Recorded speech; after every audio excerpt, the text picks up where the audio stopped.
All right, it's that time again. Time for the final E. I wonder what it's going to be. I wonder what it's going to be because she's made it out.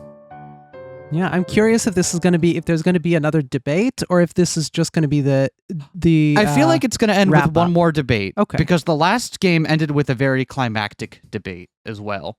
To be fair, some stakes that weren't immediately obvious. True. To be fair, though, the Rawls and Nozick one felt fairly climactic. That one, I really, we were right at the end of our 2-hour recording session when that one ended, so I didn't have a whole lot of time to sit with it. But that was a really great time with those two. Yeah. We'll talk more about that at the end if we've got time, because I do want to do a little bit of a post-mortem on this game. But Rise of the Republic, are we finally going to get Plato? Is that what this is? Plato coming at the very end with the steel chair?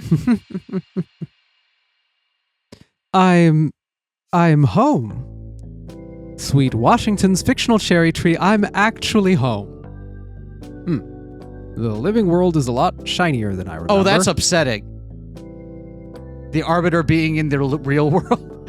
Maybe it's not okay that we can bring the dead back to life. Does it hum this loudly everywhere these days? Pretty much, yes. Arbiter. Suddenly, I am not okay with the baseline level of loudness in this world. I can't believe it. You actually did it. Arbiter, it's an honor to finally meet you, sir. Oh, the data line's up. The portal is stable. People can travel between realms without danger. We've really done it. Pythia. Did it work? Wait, why am I giving her strange voice? Did it work? Oh my god, it worked! Mom, it's so good to see you in person! I'm glad to see you too, Adley. I am glad that you're not, it's complicated, I don't think this fixes our relationship, but I don't want to see you dead. Does that make sense? To be fair, I was not dead, merely in an imaginary realm among the worms, where I belonged at that time. Wait, the worms are coming out of the portal. Oh, wait, hold on. Something about your stupid face, Socrates. The feeling is mutual. Wow, you two really know how to warm your daughter's heart. So, boss, what happens now? I'm still figuring that out. Revealing the intelligible realm will be a shock to the public. A bit, yes. It could bolster my cause, maybe even sway the election, but if I don't win... If it's any consolation, Pythia, it no longer matters if you win. What happens next has already been determined. Wait, what the fuck? What's going on? Who is that? Why do you have so many medals that it's like a paint color picker? Mine have RGB. Oh my god, we are doing Play-Doh. Imagine having RGB medals, though, and it's just like, yeah, you can program in any pattern you want. That is pretty fun. I think they should do that. Allow me to introduce my brother, Lieutenant General Regis Plato, commander of the 3rd Corps. Wait, you're the one who... I helped fund this project, this pet project, yes. At some point you must have questioned why a military officer would push for research into dead philosophers. We're taking charge of Capra and the intelligible realm. Big changes just became possible. We have a moral obligation to see them through. What are you going on about? What changes? Plato's Republic.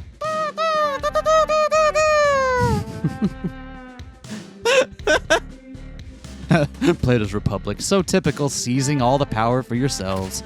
What happened to sweater vest solidarity? Not our republic, the original Plato. You can't be serious. Of course I'm serious. You've seen Pythia's struggles, Arbiter. The lengths she'd go to win. She only confirmed what I already suspected. The current system is irreparably broken. I'm sure the philosophers will come around to our viewpoint as well. Wait, what? Is this actually happening? But I thought... Marcus, why? I'm sorry, everyone. Regis? Soldiers, escort the civilians somewhere safe until this is all over. Yes, sir. Yes, sir! Socrates, even your white man energy cannot save you here.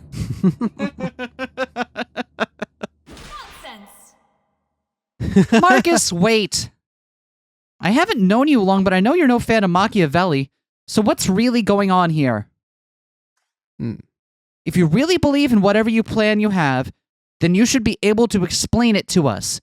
Defend it to us. Not just enact it without a word, through force and fear. Whatever your plans for Capra, wouldn't they be easier with us on your side? It's a long shot, but... I'm not stupid, Ariadne. You just want to talk me out of this. I mean, yeah. Do you think you can be talked out of this? Because if you can, you probably should. This is a waste of time, Em. They wouldn't understand. We need the element of surprise if we ought to... No, I'll bite. Where would we be, Regis, if we didn't embody our ideals? I mean, right where I'm standing. But you'll find my position is sound, and when you do, I expect you all to help. Because you're right, Ariadne. I would prefer that. Tell the troops to stand down, Reg. We're going to resolve this like true philosophers. Oh, shit! The failings of democracy. Many of the philosophers you've spoken with believe the participation of the public is of paramount importance. We only have you stink right now. But the public is fickle. Groups vote based on flights of fancy, likability, their own biases. The rulers of democracy thus come into their positions solely based on the whims of public opinion. The process is easily subverted by those with manipulative and selfish aims, after which the damage is done. Hard to argue against that part. Leaders can even get elected with no real qualifications and none of the skills that make a good ruler. For this reason, democracy is failing, has failed, and will fail again. Do you see now the reason we must act? We put it up on a pedestal, but the tragic truth is that democracy is a poisoned process. We finally have a chance to replace it with something better. Marcus, you've been working for me for years, working for the Senate. How long have you nursed these views? I'm sorry, boss. I believe in your ideals. Philosophy is incredibly valuable, but you've said it yourself. Every day in the system is corrosive. The only real compromises are to your principles. You've done so much for this country, and yet you still have to grovel to maintain your seat. And Ariadne, when you first came here, it was in thinly veiled despair. This country robbed you of your enthusiasm and your belief in your ability to affect the future. If public participation was working, would you have ever reached that point?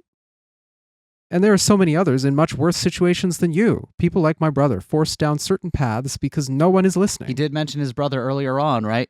His Yep. brother who went into the military to give him the opportunity to study what he wanted. We can't simply leave them to the whims of fate. Things are pretty messed up. I said so at the start, didn't I? But look at my mom. People can break their patterns. They can change. They can grow. Well, can they, though? Truly. Very well, then. Ask your questions. Prove change is possible. Change my mind or be changed yourself. I also like how the final argument we have is against utter cynicism, right? Because it's like on the face of it, that's not a completely baseless response to this. Mm-hmm. To say like, look at every single thing that we've covered here. None of them are perfect. None of them have what we are looking for. So, like, and more importantly, they've shown that the process we have right now is broken and failing. Mm-hmm. Why shouldn't we remake it from the ground up? Why shouldn't we give up on this and try something different? Which is very similar to the final argument of the first game, if you remember. I don't. You don't remember the first game? I've forgotten what the final argument is. But But I'm sure I will remember later. I don't want to spoil it again, but because it's worth its own time. But yeah, go check out the first game. This definitely recalls some of that. Many of the philosophers you've spoken with believe the participation of the public is of paramount importance. What do you mean by that? I must acknowledge how widespread this core idea is. Power to the people. Has a nice ring to it. Nostalgic almost. But unfortunately, real life has proven it's never that simple. And what reasoning do you have to support that statement? Locke, Marx, Fanon, Rawls, Nozick, all in one way or another promoted empowering the common person. All were wrong, of course, but the dream is persistent. And how's that connected to the rest of your argument? It articulates an assumption the rest of you share, establishing it clearly so I can knock it down. The public is fickle, groups vote based on flights of fancy, likability, and their own biases. What do you mean by this? There are many things that inform how people vote, and most wouldn't hold up if you question connections. What do you have to support that statement? Look at how people assess the viability of candidates. Which candidate would you like to get a beer with is considered a key question by many pollsters. I've heard people interpret it as, which candidate do you think would like to get a beer with you? People want their leaders to validate them, I suppose. But no matter how you frame it, neither is relevant to who will make good decisions under pressure. And how's that connected to the rest of your argument? This establishes the flaws in relying on the public to determine your fate. The rulers of democracy thus come into their position solely based upon the whims of public opinion. And what do you mean by that? Whether you come to power depends less on who you are and entirely on who people think you are. On this, at least, Machiavelli was correct. Everyone has an opinion, but no one truly knows you. And what reasoning do you have to support that statement? Bithia, you've been in the Senate for 6 years now, closing out your first term. Your programs have been generally well received, excluding ours, of course. So, tell me, what do the pundits say about you?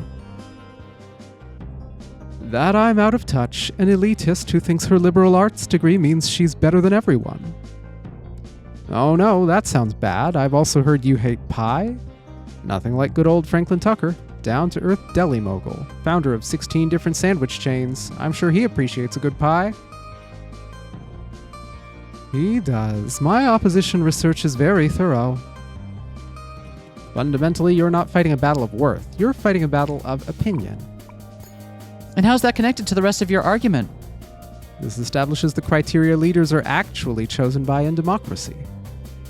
It strips away any illusions we have and exposes it for the vapid popularity contest that it is. Dang, dude. The process is easily subverted by those with manipulative and selfish aims, after which the damage is done. And what do you mean by that?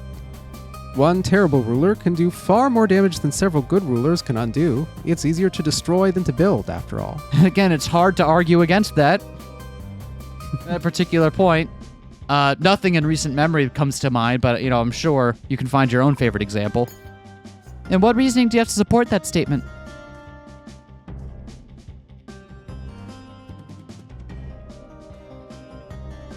Do you not have any supporting evidence, Marcus? No, I have far too much evidence. It's, frankly, painful. I've got something. A bit of military history for you. You heard of Benito Mussolini, who won a three-party election in Italy in 1924. He used numerous dirty tricks, but they worked. He won with 2/3 of the vote. Shortly after, he banned the other political parties, and that was the last free election in Italy until his death. Italy would go on to be a key Nazi collaborator in World War II. And yes, this is the first time in the entire series we've done the reducto ad Hitler. And yet I do believe it is well placed. Which is alarming because political philosophy is one of the places where that argument is in fact super relevant and valid pretty often. Right.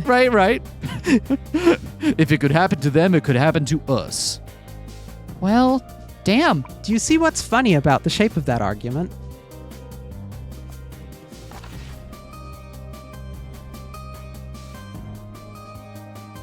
I'm not sure what in particular you're... This is an example of folks exploiting elections and democracy to do things that are horrible. Yep. And because democracy is horrible, we shouldn't do it and should do something else. But what is it that they're exploiting democracy to do, and how do they exploit it? They exploit democracy to replace democracy with authoritarianism. Yeah. So that's pretty funny, huh? Yeah, like it's like what you're saying is, I guess they're like they're saying is that democracy is too. I guess the generous way of interpreting that is that democracy is too fallible to being usurped by authoritarianism, which is categorically worse. but they're also coming in and doing authoritarianism. Yeah, it's one of those things like, okay, if we're going to give you this Mussolini example, which we should, Yeah. then why are you doing your thing? Why isn't your thing the same as what he did? Why should we think your coup d'etat and anti-democratic actions are ones that are going to make it better rather than making it worse? Like, here you are, say, like, oh, wow, coup d'etats are horrible, and yet, don't worry, we've got the only moral coup d'etat. And how's that connected to the rest of your argument? This establishes that the odds in democracy are not odds we can afford to play. We lose even one gamble badly enough and we could lose everything. So, like, what are your, like, you want a benevolent dictator? Is that what you want? Leaders can even get elected with no real qualifications and none of the skills that make a good ruler. We still have nothing but you stink on the idea slate, by the way. That's spicy. And what do you mean by that? When qualifications don't matter, then someone with no qualifications can matter the most. That wasn't a clarification so much as a poetic restatement. I'm sorry. I guess psyching myself up for dramatic action makes me prone to drama. Oh, if we actually clarify here, I think this is what moves on. Okay, let's poke around more first. Can always press on this later. There's more to hear here. What reasoning do you have to support this statement? Let's imagine we have two candidates running for a board of health. One is a doctor, the other is a sweet shop owner. The sweet shop owner points to the doctor and says, "Look at them. They hurt you, steal your blood, and stick you with scary needles. I, on the other hand, deliver you candy, and I promise to continue delivering candy as long as you deliver the votes." Hold on. I love sweets and all, but the doctor actually helps everyone. Yes, they do, and they could try to explain that the pain they cause is in pursuit of a better life for all, but even if they tried, who do you think most people would vote for? I have to think a lot of them would make the right choice. You can hope, but look at the world. No matter what ideals you hold, I'm sure you can find a leader who sweet-talked their way into an office they're unqualified for.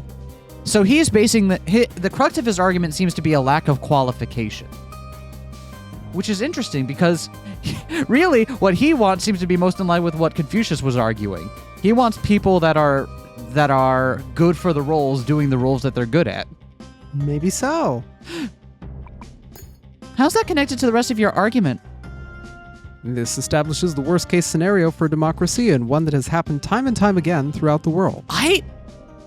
This is really hard for me not to dig into here because we had a really fascinating conversation last night after we stopped recording on Rawls and Nozick.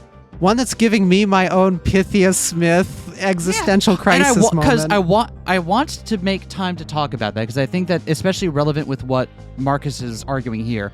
But I don't want to interrupt the flow of this particular argument to go off on that. Yep. So put an earmark in that. We're going to share some of our own thoughts on this later because you had some really, I think, interesting... You changed my mind on a couple of things by bringing that up, and I appreciate that. And for this reason, democracy is failing, has failed, and will fail again. And what do you mean by that? And here I thought I was perhaps being too blunt. Let me try again. Democracy as a system doesn't really work. And what reasoning do you have to support that statement? How often do you jump to the end of the book and ask, hey, what led to this point? My previous statements support this one. I'd recommend reviewing those. And how's that connected to the rest of your argument? It is my overall point. It is the point of all of this. The fact democracy doesn't work is what forces our hand. Mom, finding a weakness here is not as easy as I hoped it would be. Because he's your fears amplified. He's all our fears, really. You yourself argued democracy has flaws. He's taking that a step further and arguing it's fundamentally broken. It might be there isn't enough here for us to use, yet. So, the first step is to get more information out of him. Break his reasoning down into smaller chunks. Why does he believe what he believes?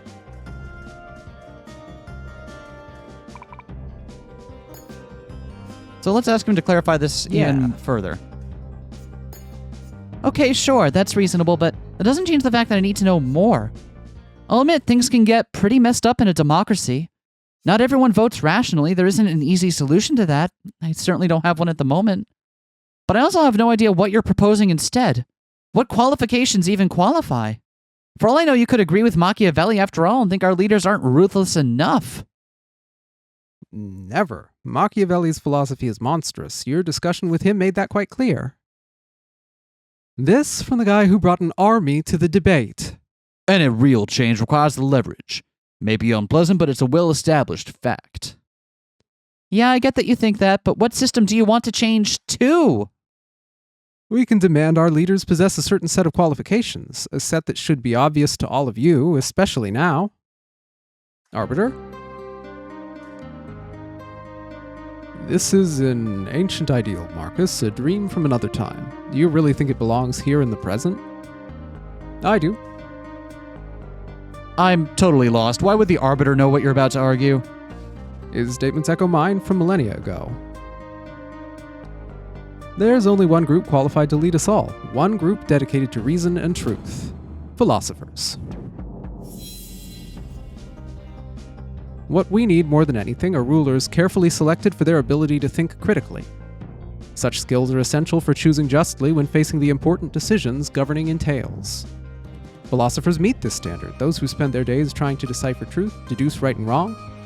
But since the voices of philosophers are easily drowned out, they must be placed above those of the masses. Philosophers must become kings.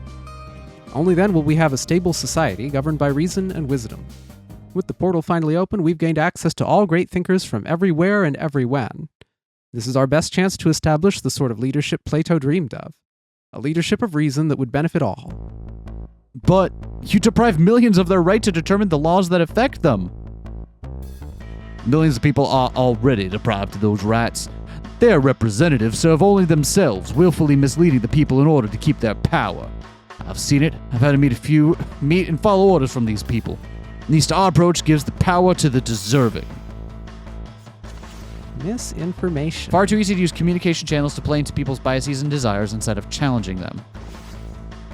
When power is restricted to those capable of reasoning through all complications, everything will change. We'll no longer compromise what's right for what's comfortable. Artificial hierarchies will be dismantled and misinformation debunked. After so many years of bluster and inaction, this is our best hope to solve the problems we face. The value of education. Marcus believes in education and critical thinking and philosophy is required to adequately confront the world's problems. This is unbelievable. You keep trying to frame this as logical and just, but we're not going to simply let you enact your little... Wait! Oh, hi, Marks. What was with that voice just now? Wait! There we go. Found my voice. Did I hear correctly? Is the revolution finally occurring? Oh, I've longed for the day when American workers would throw off their golden chains and depose the... No, not all the workers, just these guys and their rogue troops. And they're not implementing anything close to communism. Sorry about that. Oh. That is immensely disappointing. You should stop them. Working on it. Same brain moment. Oligarchy of the rich. Marx believes the wealthy are capable of subverting any leading group, becoming the real ruling class. Oh my god, is this going to be a by our powers combined moment? It is! Yeah. Captain Planet! Never fear, I am also here! Oh, wonderful. Captain Democracy himself. Arbiter, are you aware you left the gate open? We were able to just stroll on through to the land of the living. I really hope all of you have your vaccinations for modern diseases. Oh, I'm dead. Oh, shit. Never mind, actually. It's actually fine. I hope we all have vaccinations for your diseases. What is the state of your microfauna in the afterlife? Presumably also dead. I guess they must go to the digestible realm. The digestible realm. Thank you. Yes, I'm quite aware, Locke. We're trying something new, an open-door policy. So far, well, it launched a coup, which was not the intended result. But it is interesting. Smiley. Locke, out of curiosity, how would you feel about disposing of democracy and putting yourself in charge? That sounds like a terrible idea. Don't you remember how badly I was defeated during my last election? I only received 1 vote. There's no way I'd be able to maintain power without the people's consent. Governmental limitations is added to the idea slate. According to Locke, a government's power is dependent on the consent of the people. That's what I thought. That proves nothing. It's only natural some philosophers will disagree with this plan. But the point is not that the great thinkers will agree on every decision. It's obvious they won't. Their ideas are as distant from one another as stars in the sky. But we can be sure any decisions that emerge from their discourse will be better informed than those of the masses. Go ahead, ask whatever questions you like. I'll prove this is the best choice. So it's a philosopher democracy instead of a democracy. Come to think of it, with modern technology like LLMs, Sure. we can create the immortal necrocracy of parroted writings. No one wants this. Every single time you bring up an idea that, like, hey, guess what LLMs can do for us? My reaction is always the same. No. Why? What, don't you like it when I invent new political ideologies that are unfathomably terrible? I don't. If I invent all the bad ones, then we'll run out of bad ones and have to do good ones. I'm pulse ravening your way through. Exactly. If I get through all the bad ones, all that'll be left are the good ones. Yeah, I'm going to think of every bad political idea, and then the world will run out of bad ones, and everything will be better. What we need more than anything are rulers that carefully selected for their ability to think critically. And what do you mean by that? We need our rulers to be reasonable people, able to sort through information, consider multiple positions, and then act with wisdom. Only those capable of doing so should be allowed to lead. Selected, allowed. Who exactly is selecting and allowing, Marcus? Is it you? Those who have already proven themselves to possess such wisdom are the best to judge. But I know that may seem like a circular proposition, and normally it would be. But luckily, we already have a strong starting point in the intelligible realm. right, That's such a cheat code. it really Oh. is. It's like he's like, I understand what you're saying, and normally you'd be right, but we're not starting from scratch. We just got access to the afterlife where categorically only the greatest thinkers are allowed to go to. So if they are there, they must be. Although I wonder if he's aware of like the one time that someone ended up there who wasn't a great thinker. You know what I mean? It's gonna be Socrates coming in to save the day, being like, "Hey, this whole thing doesn't work because I was sent there by a clerical error." What reasoning do you have to support that statement? These days, misinformation is rampant. The noise-to-signal ratio is too damn high. With facts and falsehoods flying everywhere, deciphering it all is a job unto itself. The ability to reason well is the only anchor we have in this current of current events. We cannot be led by those who are easily swept away. If you require more thoughts, my next point also directly supports this one. And how's that connected to the rest of your argument? This establishes the fundamental need our new government will fulfill. Such skills are essential for choosing justly when facing the important decisions governing entails. And what do you mean by that? Without basic critical thinking skills, a leader has no chance to rule justly or competently. Their only hope to stay in power is to constantly distract from their own ineptitude. What reasoning do you have to support that statement? Consider a scenario where we have two potential leaders, one ruled by passion, the other by reason. A third politician insults these leaders on national TV. The next day, that politician's district is struck by natural disaster. The right thing to do would be to set aside any grudges and direct emergency services to help the citizens affected. But the leader ruled by passion might deliberately hold up resources, blame the third party, and make their situation worse just to settle a score. Without reason, self-interest rules. You've made this point yourself, Ari, time and time again. I just want to sidebar real quick because it's also like it's not really something you can argue that completely ignoring passion or emotion makes you a better thinker or more able to judge what to do in scenarios, right? Like it's not someone who relies only on logic or what they perceive to be logic and reasoning doesn't guarantee that they're going to come to the best solution because emotional impact of things is real. Mm-hmm. That's not an ignorable thing. You can't just say this is the best thing and then you can't reason your way into something that like, oh, this is the best thing for everyone and it involves doing something horrendous and then ignore the emotional part that's like, no, that's actually horrible and makes you a horrible person for doing that. Right? Being able to like I disagree with this point that ignoring one's emotions makes you a better thinker. I actually don't expect a whole lot of pushback on asserting that like someone who is capable of thinking well needs both the ability to think through things in a logical manner and also to understand the emotional impacts of what they're doing. So what you're saying is don't neglect the heart. Yeah. If only... That's really pithy. You know what? That's really pithy. I wonder who wrote that. Don't neglect the heart. Dang, that's so good. Should read that. Whoever wrote that, we should read that. How's that connected to the rest of your argument? This establishes why critical thinking skills are so essential for leadership. Philosophers meet the standard, those who spend their days trying to decipher truth, deduce right and wrong. What do you mean by that? Philosophers already embody the traits we need in our leaders. They've dedicated their lives and afterlives to sifting falsehood from truth, separating mere opinion from understanding and folly from wisdom. What reasoning do you have to support that statement? Bithya, I'll direct this question to you. What inspired you to found Capra? I believe philosophers have indispensable wisdom to share. What's that? I believe philosophers have indispensable wisdom to share. Marcus, it's twisted that you've somehow made it painful to say that. Just illuminating the obvious. On some level, you already agree with me on the value of philosophers, otherwise you wouldn't be here. But what about Machiavelli or Euthyphro from last time? Not every philosopher we've encountered has been reasonable. It's possible that not every philosopher in the intelligible realm meets these qualifications, but all else being equal, those who have acquired some wisdom make better leaders than those who have acquired none. And how's that connected to the rest of your argument? I've established a need, and this point establishes that philosophers fill it. What's missing here?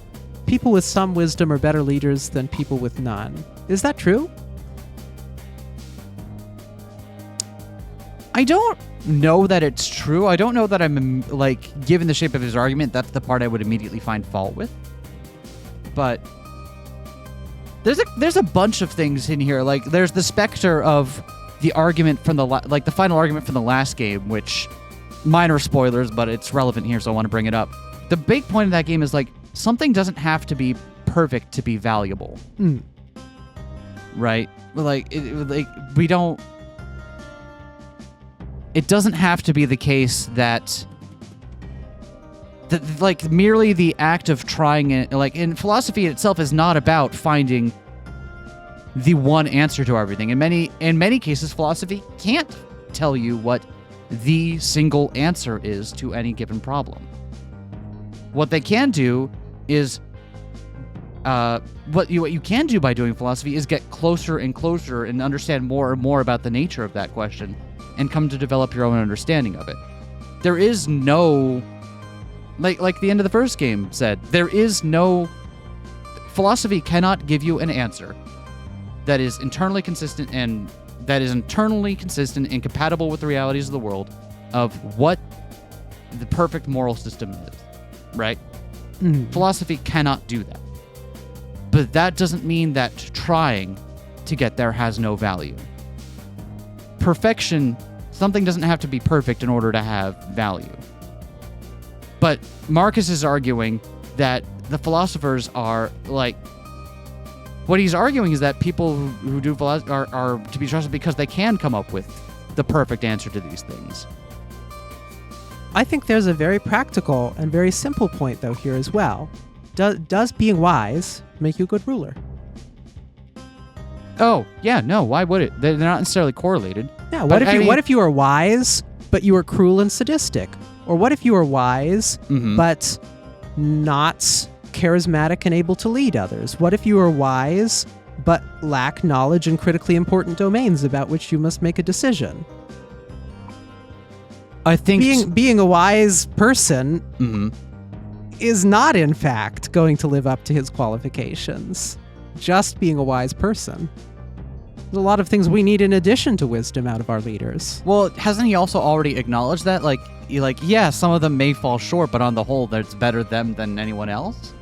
I don't think that argument follows when we acknowledge that wisdom is not the qualification for a leader. We had the argument, some of these philosophers didn't seem that wise, and that's fine. If some of them don't, but others do, that's okay, because we believe that some wisdom is better than none. I don't think that follows. Okay. I think there could be people who are quite wise and irredeemably evil. They are excellent at using their wisdom to inflict misery upon others. Yep. And if that's the case, having the wisdom is not a step up. That's a step back. Because that's valuing reason and completely ignoring any emotional impact of what that wisdom leads to. Or what that reason that you're neglecting the heart, Marcus. If you think that that's what matters of cruelty and so on and morals and so on are, I think there's a case as well that this just is, wisdom is just one aspect people have. Yeah. You can cogently argue that morality is a matter of reason, I rolled 3d6 or whatever and got my whiz score. A funny point I want to make before we walk on. There have been empirical studies of, do moral philosophers have better moral behavior? Do they steal less? Do they, return books in good condition and not steal them from the library and so on? That kind of thing. And if I remember correctly, the answer is broadly no.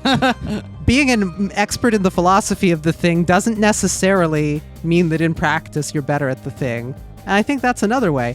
Being wise about what a good world would look like really doesn't necessarily mean that you're going to be a good person to lead it. Those are two very different sets of skills. It doesn't mean that you're going to be the one to embody these ideals that you espouse. Yeah, lots of philosophers have incredible ideas that they fail every day of their lives to live up to. Yeah. That's really common because humans are complicated and flawed. I feel like that should be an addendum to every argument. Humans are complicated and flawed. So, since the voices of philosophers are easily drowned out, they must be placed above those of the masses. Philosophers must become kings. What do you mean by that? I mean that the people are, fundamentally, a hindrance to good government. The will of the philosophers must come first to save the people from themselves. What reasoning do you have to support that statement? Simply put, most do not care to hear from the wise. They do not see the relevance their reasoning could have in their lives. Why should I listen to some old nerd I've never met when I could instead listen to Kelly's hottest gossip? Much as I hate to admit it, that pretty much describes Dad a few years ago. Before, he died and met all the philosophers himself. It's true. I could not get enough of Kelly's hot gossip. Well, when we put those old nerds in charge, everyone will have to listen. They'll finally be able to use their wisdom to better the world. How's that connected to the rest of your argument? This is the ultimate point. People pay attention to their leaders. People should pay attention to philosophers. Therefore, philosophers should be our leaders. Wait. Bring that back up on screen again. That was a false syllogism. That doesn't follow. People pay attention to their leaders. People should pay attention to philosophers. Therefore, philosophers should be our leaders. That's... People pay attention to their parents. People should pay attention to philosophers. Therefore, philosophers should be our parents. You see, this is not a syllogism. Nope. He I don't know that he intends it to be a syllogism, but it's hard to look at what he's saying and not. It's one of those things that slides off the tongue, but when you think about it for a couple seconds, you're like, wait a sec. That line of reasoning, yeah. And I'm not sure whether or not that's because it's truly faulty or if he's just like, the rest of my argument is supporting this. This is just a little bit snappier.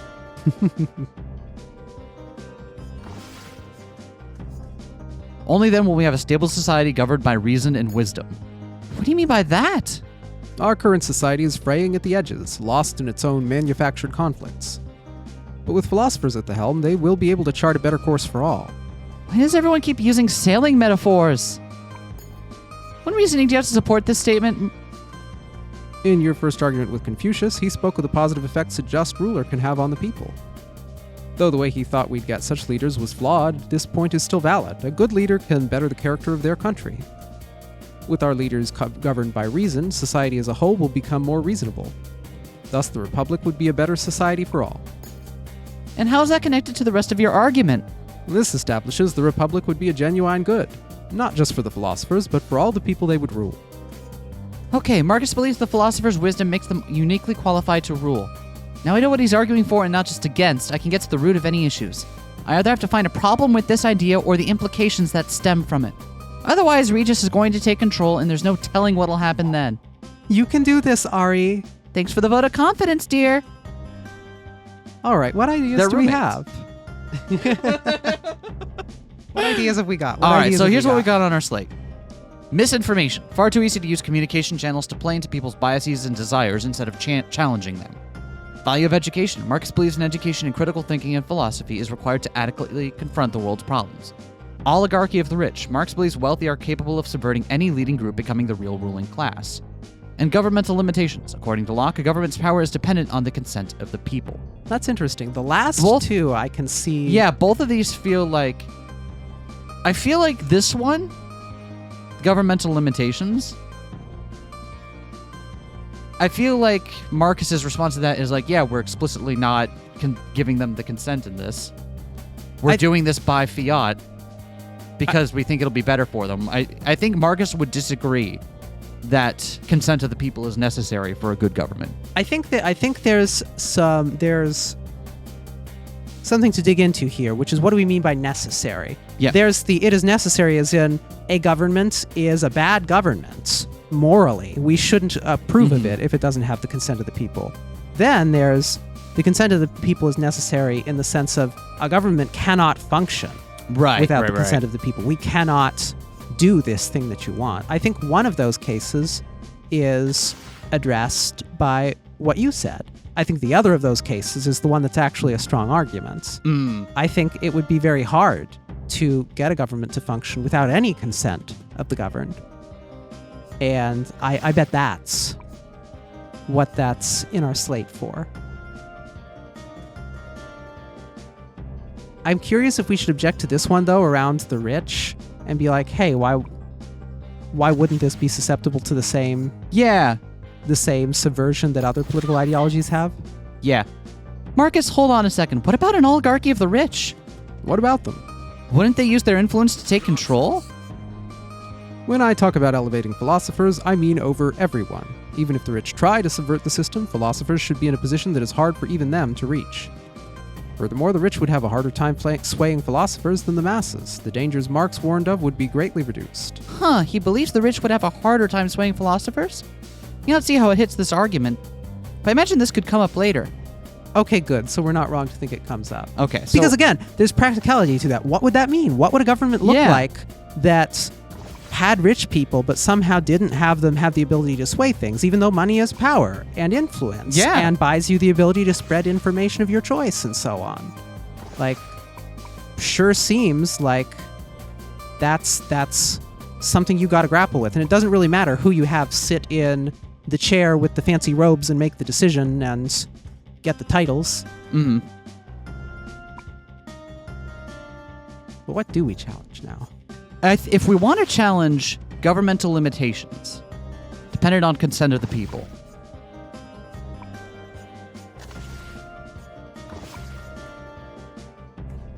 oh, maybe it's the same one. Yeah, because he's not saying anything about specifically, like, people can't be left to choose. Skills are essential for... Okay. Must be placed above those. Yeah, okay, so here he's saying that the voices of the masses should, like, the will of the people must be superseded by the voices of philosophers. But that would contradict Locke here, who like we were arguing, says that a government could only be as strong as the consent of the governed. Mm-hmm. Right? Like, if... There it is! Hold up, Marcus. You want to put all these philosophers in charge, right? Correct. Because if we don't, the voice of reason will never be heard. Unfortunately true. It's easier to mislead the public than inform them. Many take advantage of this fact. Philosopher kings could focus on solving our problems without worrying about public opinion. Right, okay. There's just one teensy tiny major problem with your solution. What happens when public opinion says philosophers are the problem? Marcus! Multiple philosophers have discussed the threat of rebellion for both good and ill. Unhappy citizens will turn against their leaders and establish different ones. Like you are now? In your world where only a small elite can make decisions, how long do you think that will take?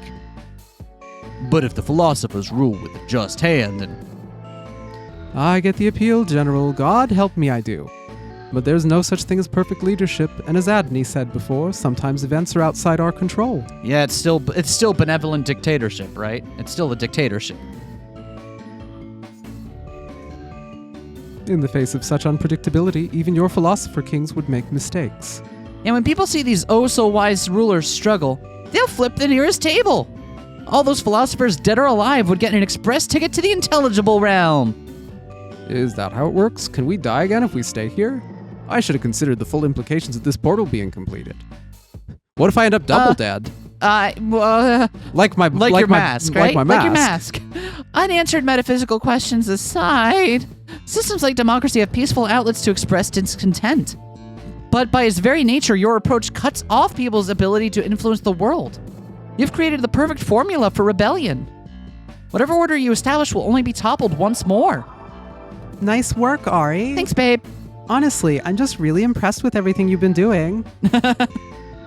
So, we've come full circle. In the end, democracy is in fact the perfect... Well, it was nice while it lasted. You've made some solid points here, Ariadne, but they don't go as far as you think. Yes, people will rise up if they don't feel respected, as they should, but that's far from a guaranteed outcome in the Republic. But you're taking power away from the people. I'm taking away direct power. That's very different from taking away all power. I would not have pursued this plan if I believed it would cut people out of the system. Everyone benefits if the public still has an outlet to contribute. Okay. Though philosophers call the shots in the Republic, the average citizen is not cut out of the process. Individuals are free to present their troubles and opinions to the philosophers through regular forums. You know, like Dig. Wow, Dig, is that still around? Come to think of it, probably not at this point. Citizens are rewarded for their own ability to make their points, and the most persuasive ideas are elevated. God, forums of ideas? That sounds like something awful. Thus we get the best of both worlds, the will of the people filtered by the wisdom of philosophers. So you see, the people are not cut out at all. Ah, but it's this process right here that's going to get subverted by the rich, huh? Individuals are always free to appeal to their leaders, who then use their own wisdom to turn those appeals into policy. By engaging with the people, the philosophers stay connected to the state of the world and what the people are dealing with. Avoiding apathy. Marcus believes it essential for leaders to remain connected to the people, otherwise they will lose perspective. Can we look at the slate again? Yes. I think there's another thing that's interesting. If we scroll up a little bit further, misinformation. Yep. We are relying on these communication channels between the public and the philosophers. So there's two options. One is, maybe it's the rich will use their influence to get people to give the feedback that gets the philosophers to do the things they want. Another is just that it's really easy to just flood them with bullshit. Yep. Talk a bunch of nonsense and then Get a bunch of people to show up to the PTA meeting and talk about how Chewbacca is a Wookiee. About how their girls are forced to go into the bathrooms with So I'm not actually going to finish that thought because it's deeply hurtful for me. But, yeah, it's really isn't. Yeah, there we go. This really isn't much different from a representative democracy in which the important choices are made by elected officials. Only the public doesn't have the chance to choose incompetent or bigoted officials. We now have access to an afterlife that identifies great thinkers for us. That was the whole point of this operation. So everyone has to die before they can rule? We're establishing a lichdom now? Yeah, pretty cool, right? I imagine various living individuals, through making their cases, could prove themselves experts in reasoning in various subject matter. Academia has a whole structure for peer reviews. Our leaders should be held to at least the standard of our scholars. Oh God, government by peer review sounds like the worst. It sounds like the worst. It's like you look into the history of academic journals in the modern world and crises of publishing standards and authenticity and manipulation and so on. Oh. And fucking paper mills. And you will very quickly realize that the standards academia are held by are wildly tenuous in comparison to what we perceive them to be. If the standards you're falling back on are the ones that allow AI-generated image of a squirrel with a penis the size of its entire body to be printed. What is this? This sounds dope. No. I'll show it to you when we're done. And SK, put it up on the screen here. Don't put the image up. It's just... Put a link to it or somewhere, okay, so people can read about it, okay? You don't need to put the image up. I'm just now thinking. Anyway, what you got to say, Fanone? As someone who's been through that process, the standard is rife with selection bias, nepotism, and all the hallmarks of colonial thought. Alienation. Fanone believes the natives will never be allowed to fit in with those who lord over them, always be reminded of their lesser origins. Fanone, when did you? Of course I'm aware, Fanone. I experienced it all as well. But the Republic would elevate all great thinkers, from Bin Khaldun to Ogundipe Leslie. We could even restore those erased from history books. Please, Dr. Fanone, with your support, I know we could build something better. Everyone wants my endorsement lately. Did you all miss the part where I said that putting leaders on a pedestal should be avoided at all costs? That includes me! And to derive your entire worldview from Plato's Republic, I don't care if you share his name, it's ridiculous. Justice must be found within the struggles of the people, not in the dead dreams of European men. The fact you hold the people in such high regard is the whole reason we believe in you, Fanone. Same with Locke and even Marx.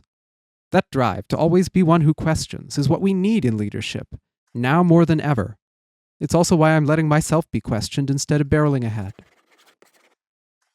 Well then, let's hope the questioner is up to the task. My life has quickly turned into a political thriller. Is this written by James Patterson? Ari, I think that's your cue. Oh, I thought that said something else for a moment. What? I misread Q as cute. And I was like, what? Right. Okay, questions. Hi, I'm here. Let's do this. Though philosophers call the shots in the Republic, the average citizen is not cut out of the process. What do you mean by that? People have more to do than twiddle their thumbs as they wait for the judgment of the philosophers. Oh, yeah. Are they allowed to twiddle their toes, too? People still have plenty of freedom in the Republic. They can twiddle whatever the hell they want. I'm gonna twiddle my basic gland. Boop. I'm going to twiddle my bone flute. But more importantly, they will have options to affect the decisions that are made. What reasoning do you have to support that statement? Power is not all or nothing. Though thinkers will make the final decisions, those decisions must be rooted in the experiences of the people. You don't have to be in charge in order to have meaningful influence. It sure helps, though. And how's that connected to the rest of your argument? This is my thesis. It establishes what I intend to prove in this argument. It also makes it clear I intend to address your previous concerns. Individuals are free to present their troubles and opinions to the philosophers through regular forums. And what do you mean by that? This some medieval thing? Go up to your philosopher king and beg, "Oh, my brainy liege, hear mine plea." It'll be nothing like that. Oh, sorry, it'll be nothing like that. Well, actually, it'll be something like that, but with more dignity and multiple lieges. Liegi? Regardless, spaces must be created for people to present their views and problems to a panel of philosophers, who will in turn ask questions in order to assert validity. A better comparison would be a legal case, a Senate hearing, or the peer reviews I discussed earlier. What reasoning do you have to support that statement? This is a core structural idea for the Republic. It's less something to back up as it is a mandate that must be established. By giving all people access to the philosophers, the entire system will be more just. Oh, Fanone's back. It's easy to say all people, but access to these sessions will be limited. Even in the intelligible realm, my schedule is almost entirely booked. And some spoiled individuals will seek more attention than others. Machiavelli just tried to book an entire week after the thrashing this one gave him. Oh, I thought you were complaining about me taking up so much of your time to debate. Sorry about that. And did you let Darth Linguini book that whole week? No, of course not. Well then, I imagine you'd apply that same judgment to the audiences you granted when in leadership, wouldn't you? Everyone will have a chance to make their case. Wait, but everyone will have their chance to make their case, but you, the leaders, apply discretion about who gets to make their case. So will everyone? Only if the leaders want to.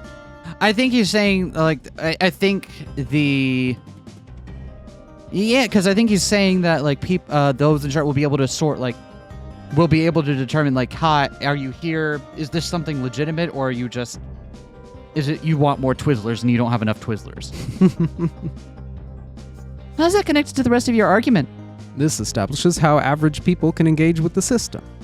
Citizens are rewarded for their own ability to make their points. The most persuasive ideas are elevated. This is interesting, so they're actually rewarded. Because if they make their points clearly, it's more likely the philosophers will get behind it. Got it. I see what he's saying. What do you mean by this?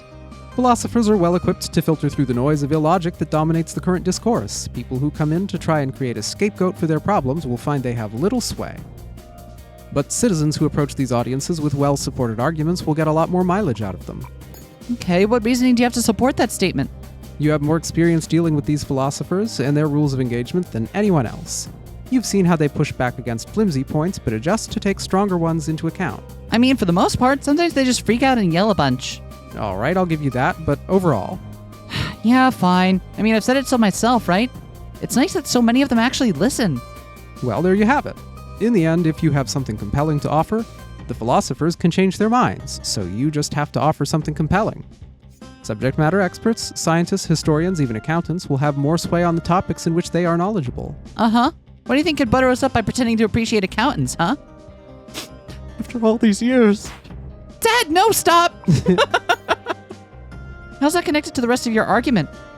This establishes how everywhere within this system the ability to reason is still important. It also states how citizens could establish themselves as great thinkers and join the council. Thus we get the best of both worlds, the will of the people filtered by the wisdom of the philosophers. What do you mean by that? The whole purpose of these audiences is to educate the philosophers on what the people want and need, so they use their wisdom to meet those needs. Excellent. Much like Lenin's Vanguard Party. Sure, except we don't cut out business owners and people are still allowed to disagree once the decision has been made. So really nothing like the Leninist ideal at all. And what reasoning do you have to support this statement? This is supported by everything I've set up to this point, is it not?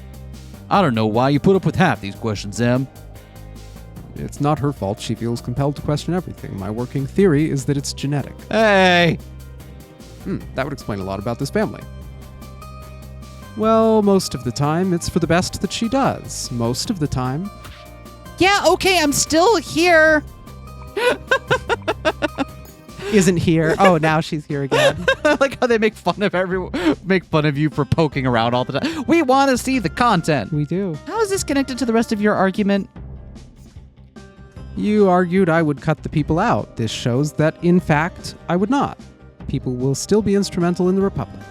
I believe they'll have even more success finding a sympathetic ear than in our democracy. Okay, well, if nothing else, I have to admire Marcus's belief in the power of debate.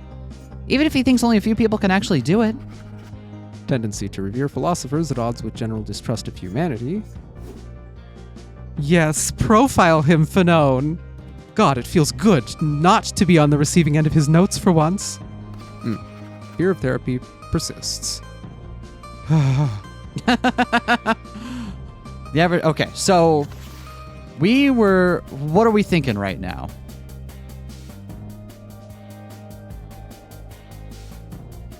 Avoiding apathy must be connected to the... I think that's what he's saying is like that's what this whole system is. Yeah. I think either oligarchy of the rich or misinformation here, because he's established this communication channel which could be subverted, and oligarchy of the rich, no, I guess this is not the case for the oligarchy of the rich because it's not a leading group, right? That they can subvert. In a sense, it kind of is. You could bribe a bunch of people to go bring the things that you want them to the philosophers. Mm-hmm. So, I can see a point for oligarchy of the rich being relevant too. I didn't mean to hit that button.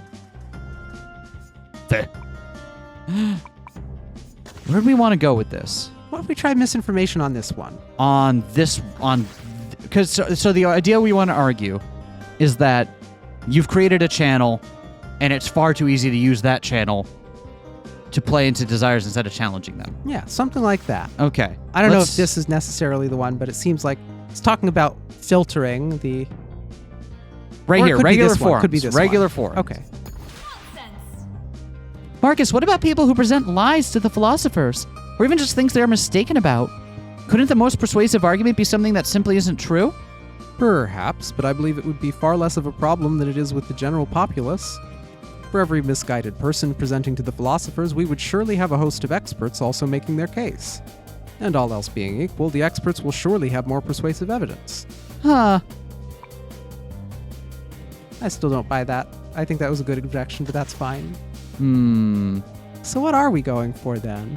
What else did we get? We have avoiding apathy and alienation. Is alienation gonna be relevant? I wonder if the alienation is what, because like there's clearly some level of alienation to this system, right? Where you are separate and distant from the people who lord over you. Yeah.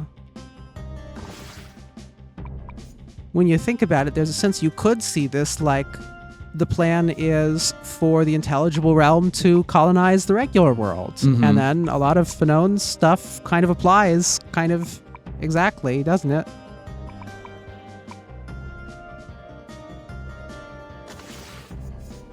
Yeah, let's try alienation. Let's try it. Marcus, these forms are meant to give people a way to reach the philosophers, correct? With the hope that citizens who make their arguments more compelling will gain more influence? That seems only logical. If you present strong evidence or structure your argument well, you should be more persuasive. That is how we try to do things in the intelligible realm. I confess I am partial to the approach. I said your name when it's supposed to be a spoiler. Arbiter, get on this side. Why are you on the argument side? Get over here. You're supposed to be helping me. Oh, I am too. It works great when everyone's on equal footing. But can you really claim that everyone's feet are equal? I know, there's a wiki about that. Or at least we made it to the last episode with it. Is that the first time we've ever made a wiki feet joke on this channel? I think so. God, I feel dirty.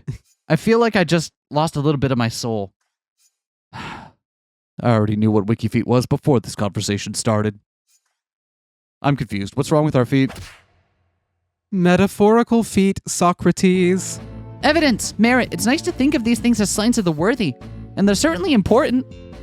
But those who are privileged in our society, the wealthy or members of the dominant culture, are inherently better positioned to succeed. It's easier to build a solid case when you have access to all the finest materials. But we'll counter that. Make sure everyone has equal time to be heard. Even then, pre-existing advantages and disadvantages will remain a factor. Fanone talked at length about how those regularly denied opportunities are, as a result, poorly positioned to seize whatever opportunities do emerge, a cycle of alienation. And recall Marx's oligarchy of the rich, how those with wealth can distort the system. How they could try and straight up bribe philosophers, anything to make their case compelling, right? But philosophers are dedicated to justice. They should listen to those who are unheard. And if they're already at the top, why would they care about a few extra bucks? Lots of reasons. Maybe I want a new hat. Could have entered at a better time, Nozick. Guess everyone is here now, except Machiavelli?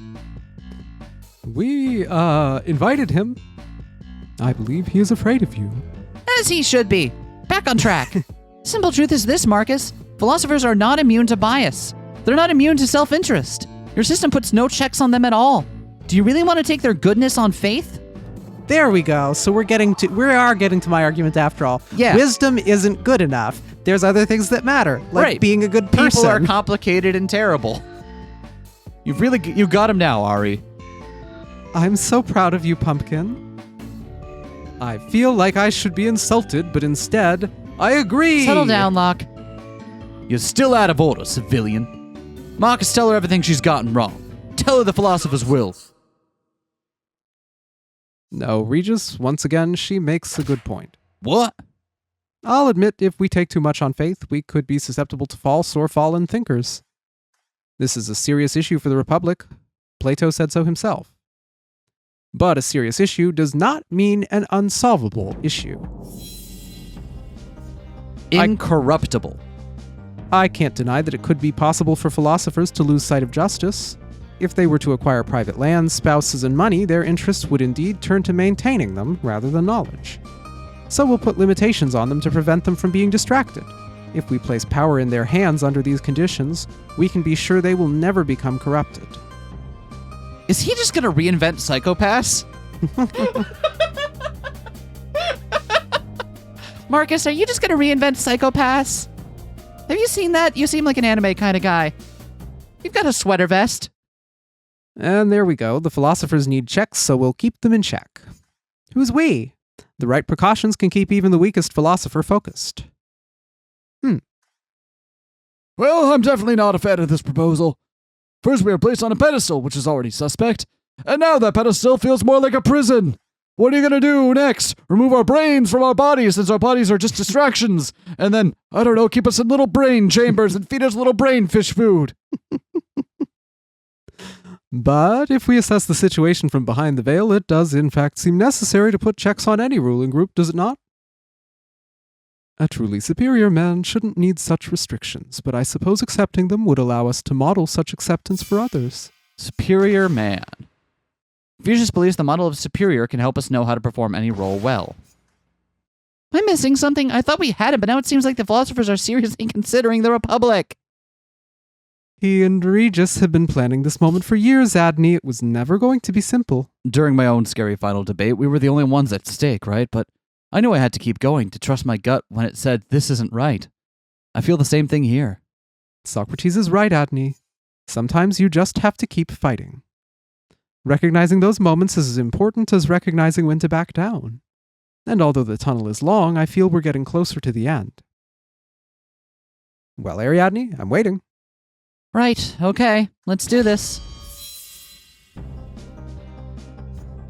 Okay. Can't deny it'd be possible for philosophers to lose sight of justice. What do you mean by that? You literally just went on for several minutes about exactly this. I'm not going to restate your point for you. What reasoning do you have to support this statement? I mean, if you no longer believe this, we could skip to the part where you join our cause. Oh, no, I'm good. Then don't ask me to back up your own points. I guess it runs in the family. She got it from you, not me. Okay, making fun of us. We're gonna keep doing it. And how's that connected to your argument? I'm acknowledging the criticism before I address it. If they were to acquire private land, spouses, and money, their interest would indeed turn to maintaining them rather than knowledge. And what do you mean by this? Relationships and wealth could distract philosophers from their focus on justice. And what reasoning do you have to support that statement? These are all the things that require effort to maintain. I started with your initial examples and expanded a bit. It's not that such things don't have value, but the effort spent on them is effort not spent on reflection. As a result, they could easily become catalysts for philosophers losing sight of philosophy. And how's that connected to the rest of your argument? I'm diving deeper into the issue so that I can lay out a comprehensive solution. We'll put limitations on them to prevent them from being distracted. I feel like he yada yadas over what limitations he's expecting here, right? And what do you mean by this? If you prevent distraction, they will not get distracted. Okay, but can you provide an example of how we'll do that? Even one example? I'll do better than that. I'll provide 3 entirely different plans. If any one works, we have something viable, so you'll have to dismantle all 3. Oh. They could become anonymous oracles to the public, communicating only through the internet. And what do you mean by that? Using the internet, the specific identities of philosophers can be obscured. We could also block certain types of interactions. This will keep the focus of their interactions on helping the people asking for help, providing anonymous guidance. So they become like tech support, but for various political and existential crises? Try turning your moral dilemma off and on again? What makes you think this is a good idea? If the people don't know who the philosophers are, it becomes much harder to bribe or subvert them. Philosophers can still form relationships with people in order to help, but won't be able to get anything out of those relationships. Furthermore, the internet is a vast repository of information which the philosophers could freely use. So what? They'd all stay inside and order pizza? We'd have some pretty unhealthy philosophers then. We've always had an issue with unhealthy philosophers, even before they were dead, I mean. Yeah, can you imagine them not watching what they drink? What? A man is allowed to smoke and drink a little. And sleep until 4 p.m. If I remember correctly, Marx was a notorious late riser. Good on you, Marx. That wasn't directed at you, Marx, but I'm glad you were satisfied with your life choices. How's that connected to the rest of your argument? This is the first of 3 potential deterrents, one which addresses the potential self-interest of philosophers by hiding them from our influence. Okay. Could have them make all decisions from behind the veil of ignorance. Wait, what do you mean by that? Rawls, can you define the veil of ignorance again? Again? It appears Ariadne needs it. The veil of ignorance is a threshold behind which one loses all conception of their identity. This puts them in the original position. Knowing that they could be anyone, people in the original position will try to make choices fair for everyone. And there we go. But even if you do that, by virtue of the fact that you are making the decision that you have to be in that position. Only one type of people in this society are going to be in the position of making those decisions. Here we go. So we have the philosophers make those decisions behind the veil of ignorance, but immediately afterward randomly distribute them throughout society, so that they indeed might be. But then, Yeah? But then that defeats the whole point of his plan. How would this solve the problem? Rawls' original position separates a person from their identity. Day to day, philosophers could participate in the world freely, even take on personal goals to improve their lives. But all would be stripped from them when deciding for the public. In such a setup, acting on conflicting motives would become impossible. Would you actually do that? It does sound like a sweet setup, I must admit. I hate to remind you, Mr. Plato, but the veil is only ever a thought experiment. It sets a target. There's no possibility of implementation in real life. So you say, but I've been pondering Pythia's request that we build an amnesia machine. We've made some cool tech, but brains are way more complicated than interdimensional portals. I don't know how we could test an amnesia machine without risking a zombie apocalypse. I confess, my early explorations were not very promising. I suppose without any practical implementation plan, I have to accept that this is not a workable solution. Hey, one down. We could have them live like monks, isolated in philosophical communes and sworn to celibacy. Wait, what do you mean by that? Becoming a philosopher king would require you to take vows to live a simple life. Your basic needs would be met, but most distractions would be eliminated as you are surrounded by other great thinkers. Wait, so basically the intelligible realm, then? Indeed. How convenient for us that such a space already exists. And how would this solve the problem? In the commune, there's no sex, drugs, or rock and roll. Philosophers would have nothing to do but study and think. They could then have their reflections and decrees delivered to the people without ever needing to interact. Without interaction, there is no entry point for corrupting influence. Yeah, but without sex, drugs, and rock and roll, how do you expect them to make intelligent decisions on sex, drugs, and rock and roll? I was about to say, Nozick is going to leap in and complain about being unable to watch Wilt Chamberlain play basketball, and then he showed up. Worst. For you, perhaps, but not for the world. How's that connected to the rest of your argument? This is the last of my 3 potential deterrents, one which addresses the potential self-interest of philosophers by removing them from temptation. If we place power in their hands under these conditions, we can be sure they will never become corrupted. And what do you mean by that? With proper countermeasures in place, we can trust the philosophers will remain focused. And what reasoning do you have to support that statement? The logic here is pretty fundamental. If we have workable plans to prevent the problem can be prevented. If we have workable plans. If you doubt that point, the statements you should question lie elsewhere. As long as we can find some deterrent, this conclusion stands. And how's this connected to the rest of your argument? This is the overall point. We make some adjustments, and we can once again see it as best to put the philosophers in charge. This argument is starting to fray. I can feel it.